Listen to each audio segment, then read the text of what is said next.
আজকে যাব একটা অন্নপ্রাশন বাড়ি, বরের বন্ধুর ছেলের অন্নপ্রাশন। তো অন্নপ্রাশনটা অনেক দিন আগে হওয়ার কথা ছিল, কিন্তু তাদের পরিবারে একজন আত্মীয় মারা গিয়েছিল দেখে ডেটটা পিছিয়ে দিয়েছে। তো আমি তো এখন আছি বাড়িতে, তো আমি তো শাড়ি টাড়ি কিচ্ছু নিয়ে আসিনি। কি করব, মায়ের একটা শাড়ি পছন্দ করলাম, তো মায়েরই ব্লাউজটাকে একটু সেলাই করে আমার সাইজে নিয়ে আসলাম, তারপরে রেডি হলাম। এখন বিকেল 3:30 4টার মতো বাজে। আরও আগে যাওয়ার কথা ছিল, কিন্তু আমার বর আমাদের সাথে যাবে। তো বর নাকি গাড়ির চাবি খুঁজে পাচ্ছে না, গাড়ির চাবি হারিয়ে ফেলেছে। তো কার যেন একটা স্কুটি নিয়ে এসছে। তো শেষে এই যে আমি বর স্কুটিতে আর দাদা বৌদি ওইদিকে আসছে। শাশুড়ি আর শ্বশুরমশাই সকালেই চলে গেছে। তারপরে যেতে যেতে রাস্তায় একটা দোকানে দাঁড়ালো, বরের নাকি খুব খিদে পেয়েছে।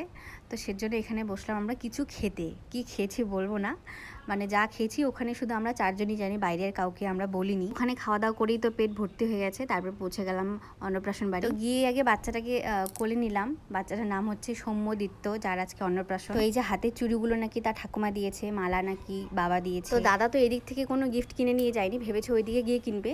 কিন্তু ওইদিকে একটা দোকানে গিয়ে এমন অবস্থা, ওখানে গিয়ে কম দামের কোনো জিনিসই নেই। যে বাজেট নিয়ে ওরা গিয়েছিল তার থেকে বেশি পড়ে গেছে মালা। যাই হোক, তাতে দাদা কোনো আফসোস নেই। ও বললো একবারই তো দিব, একবারই তো এসছি। থাকতে বাইরে বেরিয়ে দেখি কফি দেওয়া শুরু করেছে। তো সবাই মিলে আমরা 2 কাপ করে কফি খেলাম।